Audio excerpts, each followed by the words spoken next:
All this rank S meat. And we gained so many levels too. Sarah's and Ryan's cheers of victory rang out through the cave. The harrowing mood from the fierce fight just before had disappeared without a trace. Meat? Ah, never mind. Good work all around, dearies. That was quite the fight, wasn't it? Goldiana looked slightly startled and rather amused by the sudden celebration, but made sure to offer words of appreciation to the group. Even he, despite being a rank S adventurer, would have had a hard time handling the white wolf on his own. This thing was strong enough to be the strongest, or at least the second strongest, monster that I've ever encountered. Now I know for sure that all of you will do wonderfully even at rank S. Still, that was a tiring fight, Gerard admitted, rotating his shoulder. I can't wait to get home and throw back a drink. Oh my, I sure could do with one too. I'll join you. On second thought, considering how tired I am, I really should head straight to bed. Goldiana attempted to grab Gerard's arm, but the latter saw it coming thanks to his mind's eye skill and managed to slip away in the nick of time. Ahem. So, how are we going to get this carcass back to Parth? I see that all of you dearies have storage-type magic items, but you can't store something this big in them, can you? What? Of course we can, Sarah answered, promptly sucking the large bulk into her mini clotho. Naturally, from Goldiana's perspective, it looked like she was using some sort of magic item rather than a living slime. Goodness gracious, that is amazing. A magic item that can store something so big is legendary. And the same can be said for all your equipment. Where on earth did you dearies find such treasures? We didn't exactly find them. I suppose you can say that we. Her words trailed off. They're self-made? Goldiana asked incredulously. An awkward mood filled the air for a moment. This year's rookies sure are full of surprises. Now I'm more interested in Kelvin Chan than ever. As I said, Kelvin is, Limmy. Sarah crumpled to her knees. Sarah Nay? What happened, Sarah Chan? Are you hurt? That's not it. But I don't feel so good. Sarah's breath was ragged. The wound on her left arm had already been treated with a recovery item, and her HP gauge was full. She wasn't suffering from any debuffs, either. First send word to my king. Right, okay. It should be any time now, I believe. After completing the dinner preparations, I was waiting in front of the basement door for Master to be done with his training. Per Sarah's request, I had gotten myself fired up about tonight's meal. Ruka and Ellie had also lent a hand, and I had poured as much love, as much sincerity as I could into the dishes while cooking them. Then again, isn't that what I normally do anyway? Still, I was sure that Master would eat it and tell me that it was delicious, just as he always did. The sight of him digging in with that blissful look on his face was something I would never tire of seeing. If possible, I'd have loved to feed him by hand like I used to, but since we were eating most of our meals with everyone else now, it had become difficult to find a chance to do so, which was a pity. In that case, I'll make a late-night snack and bring it to him. Anyway, whatever happened to Sarah San? Thanks to Master's power, I could sense her general location. But she seemed to be rejecting all my telepathic messages. I hope she makes it back in time for dinner. Kriak. I pulled myself together. Looks like Master's just finished. Seriously, was it really necessary to go that far? My bones actually broke from your submission holds and those spells you hit me with hurt. Even though we both have white magic, there is such a thing as taking it too far. Judging from the ice shards and bloodstains on his robe, I surmised that Master had really been pushing himself during his training session. He must have cast white magic on himself already, as there were no visible wounds on his body, but he was so tired that he had to use his long staff as a walking stick. I would never cease to be amazed by his refusal to grow complacent and the way he continually pushed himself to aim higher. It seemed like he had been speaking, but as it had been no louder than a soft mumble, I had not been able to catch his words. "Oh, Ephil, thanks for waiting." Just before he could finish the sentence, he staggered and almost fell. I rushed forward to catch him before he did. Phew, I made it in time. So soft. Once again, I couldn't hear what he was muttering, but there was no time to worry about that. "Master, you appear to be exhausted. I have already drawn your bath. Would you like to relax in it for a while before dinner?" "That sounds good, thanks. I guess I am in pretty bad shape right now." "All right, yes please to the bath." "Very well, master." "Oh, a bath? Maybe I should take a dip too." I looked up just in time to see Melfina-sama emerging. "Didn't master say that no one was allowed to go in? That's why I was waiting out here this whole time." "Ephil, I know what you want to say, but don't worry, all I did was give him some kind advice on handling rank S spells."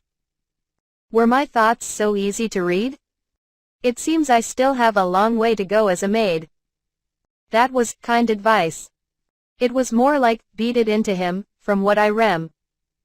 "Ha ha ha, would you like to go for another round, honey?" "Oh, man, I can't wait to get into the tub and refresh myself."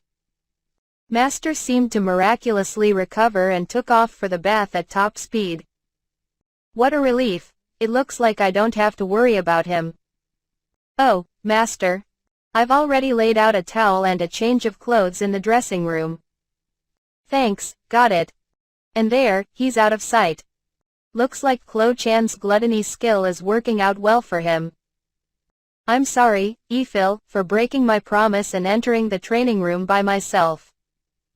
"It's fine, I understand that you did it out of necessity. Yet here I am getting emotional about it. How embarrassing. Actually, if you had been there, you could have helped by providing additional advice from a distance with your sniping." I hate how hasty I am sometimes." "I suppose so? What exactly is she talking about?" It wasn't often, but once in a while, Melfina would speak about things that I didn't quite understand. "Well, there's no point crying over spilled milk, as they say. Ephil, you should go help Kelvin wash his back. I know he just ran off like everything's alright, but his muscles are definitely fatigued." "Very well. Will you be joining us, Mel-sama?" "I'm feeling a bit peckish, so I'll go look for something to snack on before dinner." "Go on, don't worry about me. I hope the amount of food I prepared is enough." After Ephil and I got out of the bath and went to the living room, a string of fanfares going off in our heads all the while, I received an urgent telepathic message from Ryan. To sum up what she said, they had encountered an extremely powerful enemy and, after defeating it, Sarah had suddenly collapsed. Both her status and HP seemed perfectly fine, and it wasn't clear what was causing her condition. Furthermore, Alex, who had retreated into Ryan's shadow, also seemed to be feeling unwell. But of the two, Sarah was doing the worst. "That sounds like it can only be one thing," I replied. "You know what it is, Kelni? If it's what I think, there's no need to worry. But it might be hard for them to do any more fighting in their current states. Gerard's with you too, right? Would you still be able to get back easily enough if I unsummoned Sarah and Alex to bring them home instantly?" "We're fine here, so please get them back quickly." All right. Come on, what's with that voice? You sound like you're about to cry." "Trust me, it'll be fine. And hey, Ephile's really put her heart into tonight's dinner. So get back safely yourself." "Okay, we'll be home in 5 minutes. There's no need to rush that much." Before I could finish what I was saying, Ryan cut off the connection. It made me happy that my little sister had grown into someone who truly treasured her companions. But still, this is probably you-know-what, isn't it? Suddenly feeling unwell after a burst of consecutive level-ups with nothing unusual showing on the status screen. Those are the textbook symptoms of evolution. Gerard's gone through it himself, and he's with them, so why are they so panicked about it? I guess it doesn't matter. Let's bring them straight back. I unsummoned then immediately summoned both Sarah and Alex, the first on one of the sofas in the living room, the latter on top of his own special cushion, which I had retrieved from Ryan's room. Sarah Sand's breathing seems erratic, Eiffel noted. She looks like she's having an even harder time of it than Gerard did. Alex was a bit lethargic as well but fully conscious, so we didn't have to worry about him as much. In contrast, Sarah was breathing heavily and showing no signs of waking. I cast Relief, a white magic calming spell, just in case, but it didn't seem to help much.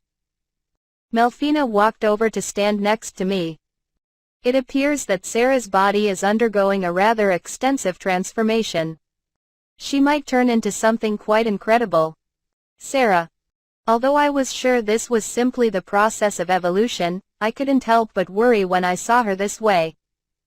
There isn't much we can do here. All that's left is to give her time, Melfina continued before placing a hand on my shoulder. Honey, you stay with her for the day. I believe that to be the best support she could possibly receive. I paused, then nodded. All right, I'll do that. But first, let's get her up to her room.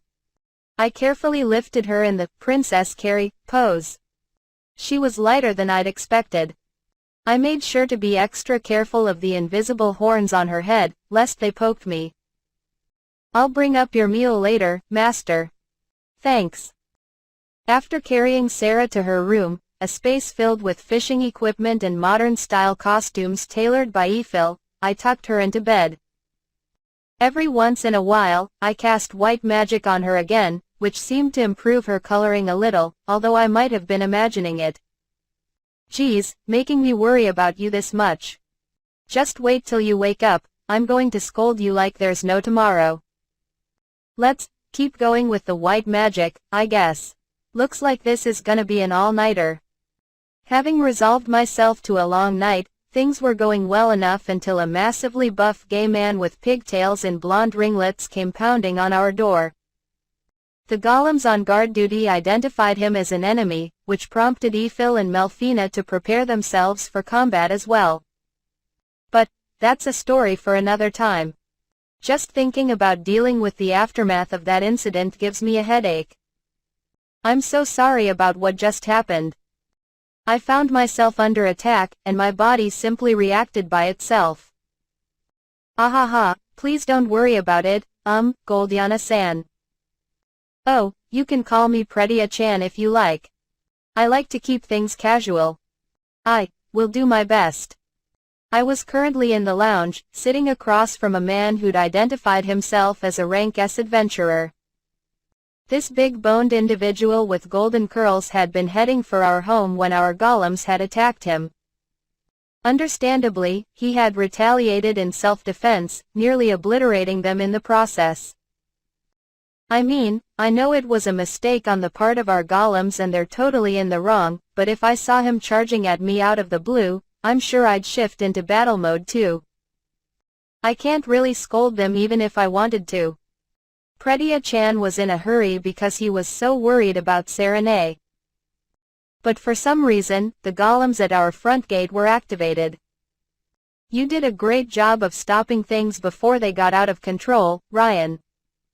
Eiffel and Mel were about to get serious. It had been difficult to convince Eiffel, who had perched herself on the balcony with penumbra fully drawn, and Mel, who had been about to rush out with her beloved spear in hand, to stand down. If Ryan hadn't intervened, we might not have had a garden anymore. I am truly ashamed. Whoops. I shot a look at the ladies behind me. Eiffel did look genuinely remorseful, but Melfina was grinning widely. You definitely knew and were doing it on purpose, weren't you? Oh my, it looks like Sarah-chan has significant competition. What are you talking about? Oh, no, dear, I was just talking to myself. Kelvin-chan, you aren't quite what I imagined when I heard you were Ryan-chan's brother, but this works too. Seriously, what are you talking about? And Gerard, I saw you backing up a step there. Why'd you do that? You're making me feel more than a little anxious. By the way, Kel Nee, is Sarah Nay okay? Oh, yes, I've been worried about her too. Ryan and Pretia leaned forward, eager for a reply. The former's gesture was evocative of a cute bunny, while the latter's rugged face seemed like it would have been accompanied by a number of rumble effects in the background if we were in a manga. The pressure was so overwhelming that I instinctively wanted to draw back, but I controlled myself. He's just showing his concern for Sarah, and I truly am thankful for that. She's currently being nursed by our maid, Ellie, who can cast simple white magic spells. There's no need to worry. Sarah's condition has settled down, and she's resting now. Oh, phew, that's a relief. My. Talk about a load off my chest. The two of them leaned back, settling into the cushioned sofa. Looks like they really have been concerned. Oh, right, Ryan. It looks like Alex is on the verge of evolving as well. He's curled up in the living room, so how about checking up on him? Really? I'll go right now. Don't run inside the house, though. Right, of course. You were just about to take off running, weren't you? Ryan hopped off the sofa and opened the door to the corridor that led to where her partner was. She had probably maintained her telepathic contact with him the whole way home, but I figured she would want to be at his side at such an important moment. Guess I can leave Alex to her, then. Goldiana-san, I'm a bit late in saying it, but thank you so much for saving Sarah and the others. Oh, please, dear, what are you saying? I'm the one who should thank you. It was they who allowed us to almost completely eliminate the danger posed by the new dungeon. I believe the guild should be sharing the information we brought back with the other adventurers now. And Kelvin Chan, considering how close we are, you can drop the honorifics with me. Really? Since when are we close? I mean, forming relationships with other rank S adventurers is a good thing, but I feel like I'm in some other kind of danger here. Gerard, what was with that second step back? Ahem, right, I'll take your word for it. So, Pretia-chan, are you my opponent in the upcoming match? My oh my, I suppose you would be curious. Ryan Chan asked the same thing. That's siblings for you. How can I not be curious? When talking about rank S adventurers, the only other one I've met is the Beast King of Gon. And both of you seem like you'd give me a pretty fun fight. Well, how about I explain the format of the practice match while I'm at it? First, your opponent will be Sylvia Chan, who was promoted to rank S last year. She is known as the Ice Princess, and she's a cutie pie with silver hair. That last part probably doesn't mean much to you, though. He trailed off as his gaze flickered over Ephil and Melfina in turn. What are you looking at them for? You can't have them. Just saying. That alias of hers, does it mean she's a blue mage? To be honest, I've never seen her fight. Normally, a new rank S adventurer's alias is given based on how they fought during their promotion match, but that didn't happen with Sylvia Chan. Rio Chan at the guild might know more. Never mind, then. I don't know her abilities, and she doesn't know mine. I'll find out when we face off. Oh my, what a manly thing to say. What's more, Rio would consider giving me Sylvia's information to be a favor, and there's no telling what he'd expect me to do in return. Figuring out what this Sylvia is capable of will be part of the fun.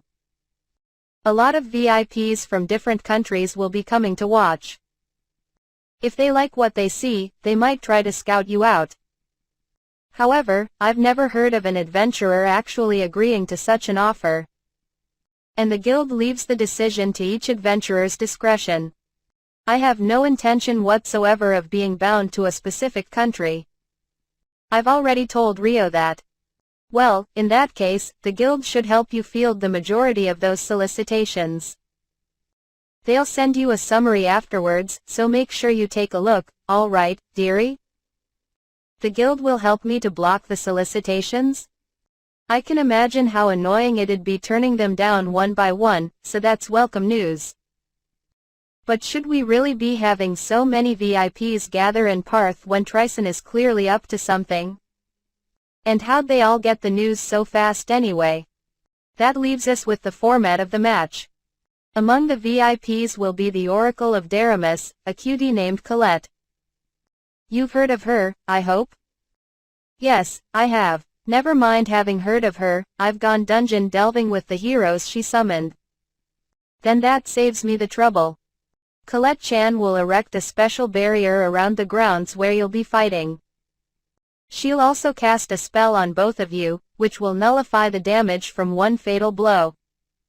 That's why you can bring in whatever equipment you want. The moment that magic activates, the match is over. Cue the rain of cheering and applause. You breezed past it like it's nothing, but that's an incredible spell, isn't it? And wow, the Oracle sure has a lot of duties. Yes, the poor dearie will be spending most of the day utterly exhausted, MP potion in hand. I suppose that goes to show just how powerful those spells are. Nullifying a fatal blow? That sounds a lot like the effect of Melfina's blessing. If I remember correctly, the Oracles of Deramus have all had the same blessing, haven't they? Did they reference that to come up with the spell? These are secret spells that have been passed down through generations of oracles. Then again, they've been using such spells in this way for at least 300 years, so I suppose they're not so secret anymore. Melfina chimed in. I see. And the fact that these spells will be used for the match means I should be able to use Analyze Eye on them. Let's see if I can't develop a new spell or two of my own based on what I learn. And that's about all the explaining there is to do. Is there anything you didn't understand? Nope, I think I've got it all. Thanks a lot, Pretia. Oh my. Don't smile at me like that, you cutie. I've already made a promise to Sarah Chan. What's more, my heart is set on the wonderful Gerard Sama. Ah! Cried the massive muscle while hugging himself and writhing about. I looked in Gerard's direction and found him all the way in the back, pressed up against the far wall. Gerard, you. Please do not misunderstand, my king. My heart is and always will be for my wife alone. You were married before? I'm so sorry, I don't think I can take it anymore, so I'll be leaving now. Goldiana cried. Oh, there's no need to be polite and invite me to stay and all that. The guild should have already made arrangements for me. I see. That's a pity. I saw Pretia off, inwardly heaving a sigh of relief. All right, there's only one day left until the match. A proper fight against a rank S adventurer doesn't come often, so I'd like to get in as much training as I can before then, but Sarah definitely comes first. After giving Ephil a heads up, I returned to the sleeping princess's room. NN. Hey there, sleepyhead. For several hours, I had continued to nurse Sarah and cast white magic on her. It was now around 2 a.m., a time when most of the city was fast asleep. What happened? Where is? Why am I here, Kelvin? I remember being in the cavern. Looks like she's still half asleep. You collapsed down there, so I summoned you here. Make sure to follow up with Ryan and the others later, all right? They were really worried about you. Oh, right, I suddenly felt really sick and my sight went dark, and that's where my memory cuts off. I must have fainted. Am I imagining it, or does she seem somewhat despondent right now? That's right. But it wasn't for nothing. Your evolution was successful. Evolution? What are you talking about? She still hasn't fully woken up yet? No, judging by her tone, she doesn't even know why she fainted in the first place. The reason you collapsed was because you were evolving. And you've just woken up because the transformation finally finished. From what I can see, your appearance hasn't changed much, so how about checking your status window? Okay. It doesn't seem to have sunk in yet. I'm sure it'll hit home when she sees her status, though. I should take a look with Analyze I too. Sarah, 21Y, O, female, demon bloodlord, cursed pugilist. Level 108. Title: Goddess Killer Pugilist. HP: 2605 2600 2006. MP: 2746. Strength: 1317. Endurance: 1179.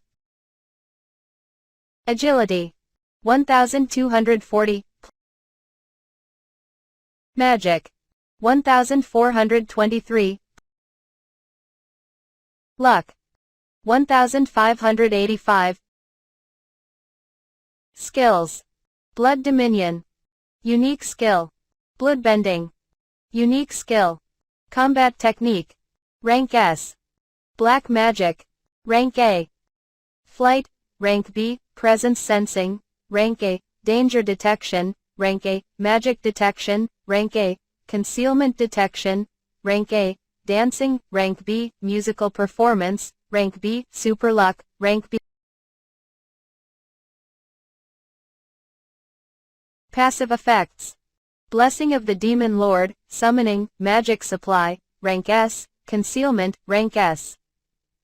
With the very significant increase across the board, Sarah's stats now rivaled Melfina's, and she had even obtained a new unique skill to boot. Going by the name, it was likely one that enabled her to control blood at will. Combined with Blood Dominion, which she had only been able to use in a passive way up until now, the variety of things she could do had just expanded substantially. This is my power. It is your power, without a doubt. I think you have quite a few skill points still in the bank, so don't forget to spend them too. Also, I looked straight into her eyes as she slowly sat up in bed. I heard from Ryan and the others that it was your idea to defeat a rank S monster just so that I could eat it, right? And that it was ridiculously strong. I wish they'd invited me to join them, but that's on me for putting up the "no entry" sign on the door of the training room. I didn't really have anything better to do, so finding an ingredient for you was more of a secondary goal, if anything. In other words, it's not like I did it just for your sake, all right? Even so, thank you. And since when have you been a Tsunere character? Still, that was cute, so it's totally fine with me. Sarah gasped softly and her face turned as red as an apple. Steam was practically coming from the top of her head. Arg, I'm fine already, so get out, she cried, flapping her arms wildly like a child throwing a tantrum. All right, I'm leaving. It's not like I was teasing her, but it'll be a problem if she starts throwing things at me. I'd resolved myself to pulling an all-nighter, but seeing as she's regained consciousness and is kicking me out of her room, I guess I can go catch a few hours of sleep. You still haven't fully recovered, so get some more rest, okay? Good night, Sarah.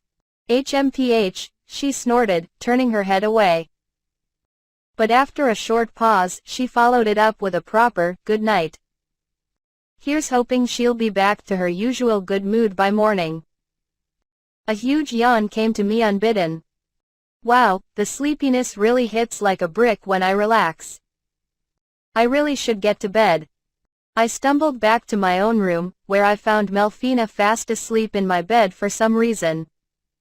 I threw myself down beside her regardless. Oh, right, she went straight to nursing Sarah after helping me out with that hellish training session. I suppose that would tire her out, yep. My thoughts didn't get much further before my consciousness sank into darkness. As always, Ethel came to wake me up the next morning. While listening to the calming rhythmic chopping sounds coming from the kitchen, I cast my gaze over the list of the newest available quests that Ange had compiled for us.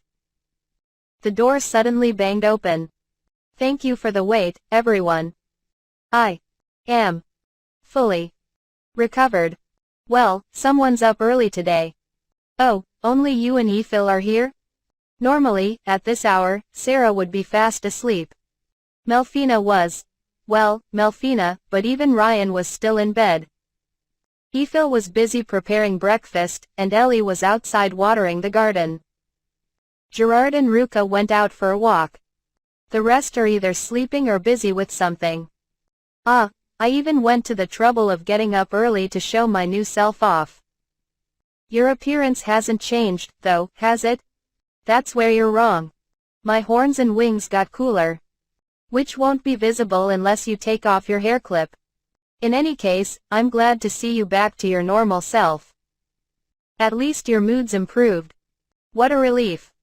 Good morning, GGG. Ryan shuffled into the dining room, yawning loudly and rubbing her sleepy eyes. On her heels was a certain shadow wolf who had just undergone an evolution of his own. Sarah turned around.